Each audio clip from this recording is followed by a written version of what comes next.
Hi everybody, I'm Colleen Roberts. Welcome to This Week from City Hall. I am joined by two guests who are going to tell us about two special events that are coming up very soon right here in New Bern. We have John Barnes and Kathy Alex from the New Bern Preservation Foundation. We're going to talk about what the foundation does, but there is always tremendous excitement about the annual antique show. So tell me about the show and all the details. This is the 38th year, right? 38. It is. Yes. So what's going on?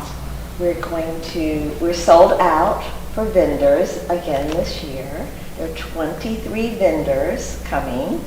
15 of them are returning from last year. So we got some new stuff as well as old favorites.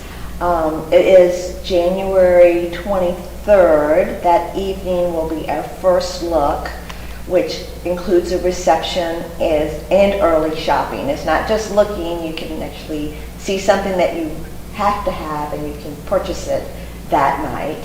And then Friday morning, the show opens to the general public, and we're open from 10 until 5 on Friday and Saturday, and on Sunday from 11 until 4. So that's the show. And the ticket price, advance online, is $10, same as last year. At the door, it goes up to $15. So if you want to get your tickets, just go online to newbernpf.org, and you'll see antique show tickets, and you can purchase them. There are no printed tickets. We call the list and have a will call list at the door. The tickets are good all weekend long. So you can come shop and browse, and things that you want to watch, you can come back at a later date and see them. We were talking about before we started rolling the camera just how much organization and all the vendors that are coming. It is a sight to see, but you can really score some finds at the show. Tell me I can't imagine anybody hasn't heard of the antique show if you've been in New Bern for any amount of time, but what types of antiques will people see there? It really spans the gamut. There is truly something for everyone. There's wonderful sterling and coin items. There's wonderful case furniture, bookcases and desks and tall case clocks. Wonderful artwork. It really spans the gamut. And exhibitors themselves have been very careful to curate their finest items to display at the show. So we have Valentine's Day coming up and Mother's Day coming up. It might be a great place to do some of that. Wonderful jewelry. Yeah, good stuff. You also have another special event coming up. You have a guest speaker that is coming, Mr. Robert Heath. So, Leith. Mr. What is Leith. it? Leith. I'm sorry, No. Leith. Robert Leith. I apologize. So tell me about that event. I understand he's going to be talking about historical gems, particularly out of Edenton, correct? Correct. Hayes Farm in particular. So the state of North Carolina purchased the Hayes Farm December of 2022, and the state has put the Edenton Historical Commission and the Elizabeth Van Moore Foundation in charge of the renovation and restoration of that property. It will be a full historical site.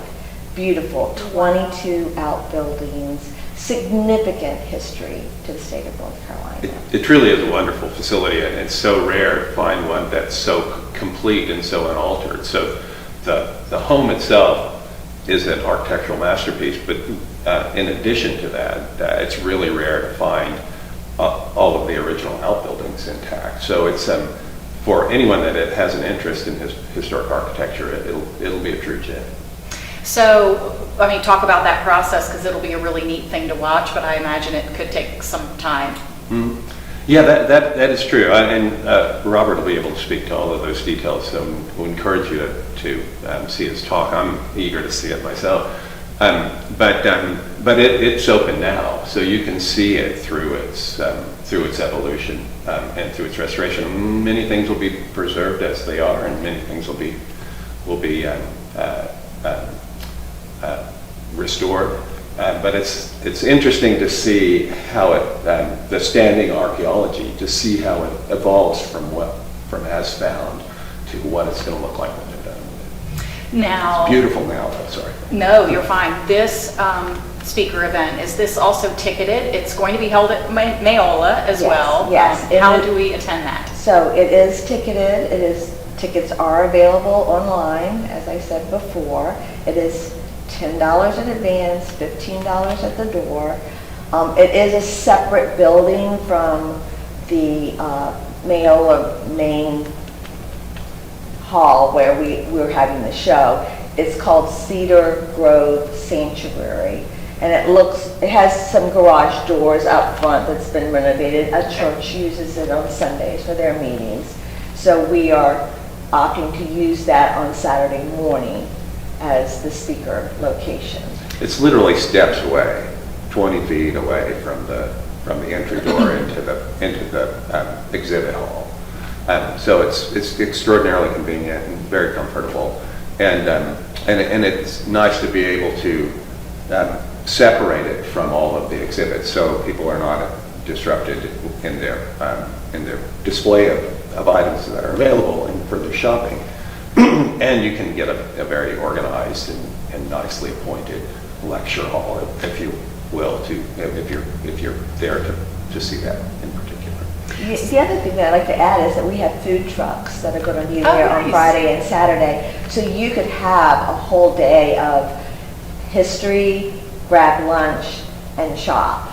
And if it stays, I hope it stays as beautiful as it is today. I wouldn't mind it a little warmer, but it could be a great Saturday or afternoon. Absolutely. Yeah, it's a really wonderful, if you haven't been there before, it's really a wonderful facility for this kind of an event.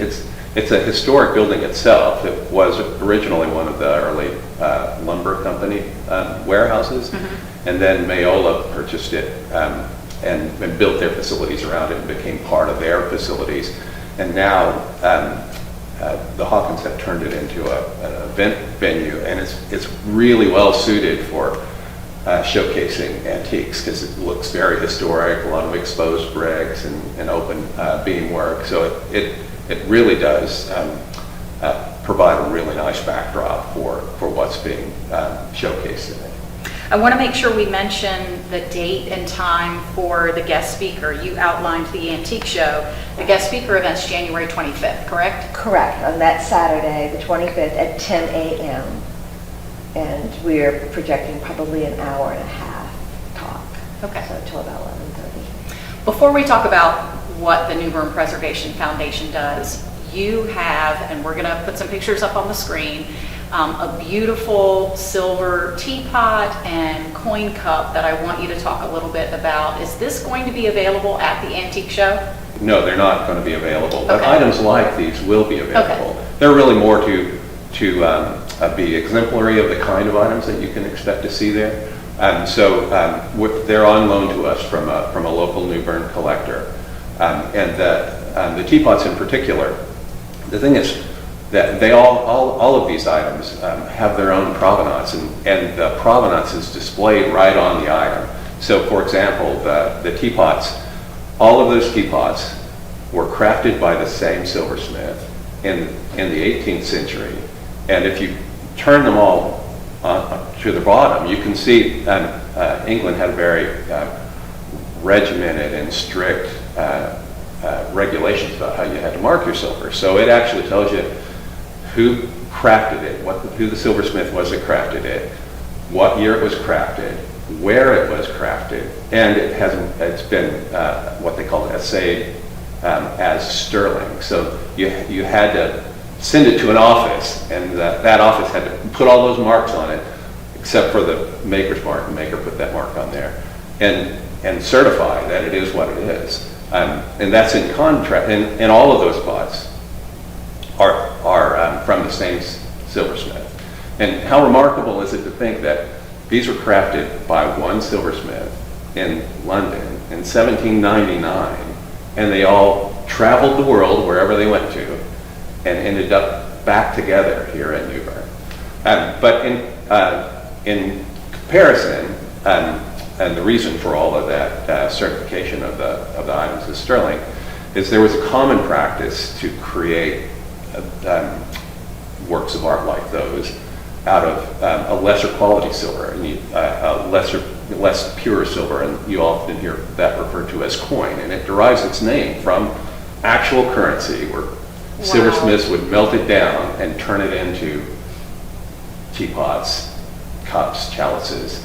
As a matter of fact, you have a photograph of a cup. That's an American piece, and that American piece is coin, and if you turn it up, you'll see the maker on there, but you won't see any of the other hallmarks. Because in the United States at the time, there wasn't the same requirement to certify it as sterling or to identify where it was manufactured and the date that it was manufactured. And so if you turn that one up, that cup is from 1859 from a prominent family in Cincinnati. And the maker is on the bottom of it, and it was actually purchased here from a antique dealer right here in town. Amazing. And it's not marked as sterling because it's coin, because it was derived from a less pure silver. Coin silver is, keep me straight on my numbers, I think it's 90.2% silver, and sterling is 92.5% sterling. Wow. Silver. And like I mentioned, in the United States, there wasn't the same kind of requirement to certify your product. They didn't have an office that certified your product as silver. And so, with the exception of one place, and that was in Baltimore. Baltimore came up with their own rules. And so if you get a Baltimore piece, it'll actually be marked on the bottom with a flag of Maryland, so you know it is from Baltimore. It'll have a marking on it that'll say that a square that has an 11 or 12 in it, and that 11 will tell you that it is 11/12 silver, or 91.6667 silver. And it was the only place where, in the United States, where they had those kinds of standards until the close of the Civil War, and then federal regulations came in and required sterling to be marked sterling. So if you see pieces that are sterling silver today, and you flip them up and you look for the word sterling on them, those pieces were manufactured most probably after the Civil War, and they were following the standard to certify them as sterling. There is so much history and so many stories right here in our own backyard. There are cool items like those that'll be displayed and for sale at the antique show that have their own provenance, and wouldn't it be cool to go and procure those, and you become part of the provenance of that piece. Absolutely. So before we go, let's talk about the Preservation Foundation, because you're well preserved over 50 years, right? That you have been helping to protect some of our historic and architectural gems right here in New Bern. Absolutely. So I'll take a stab at that. Okay. So our mission in the Preservation Foundation is to preserve our architectural heritage in New Bern in particular, and the surrounding areas. So our focus is to identify architecture that has it, that is worthy of preservation, and either sponsor its preservation and or collaborate with property owners to get them under covenant so we can protect the very elements that make those precious to the people who own them and the people who will own them in the future. You know, we all of us who appreciate historic architecture, who live in it, who work with it every day, we're only there for a blink in the total history and future of that structure. So our mission is to make sure that everyone that comes after us has the same benefit that we did, and that those architectural elements will be preserved in perpetuity. And that's what we hear constantly, right, in New Bern, is that our walk back in time, so many of our historic buildings and historic homes are an attraction and certainly an amenity here in New Bern. So keep doing that good work. I want to go through one more time just the date, time, and location of each of these special events. So the 38th Annual Antique Show and Sale is the 23rd through the 26th. So the first look is... First look is at 5:30 Okay. Thursday evening to 8 p.m.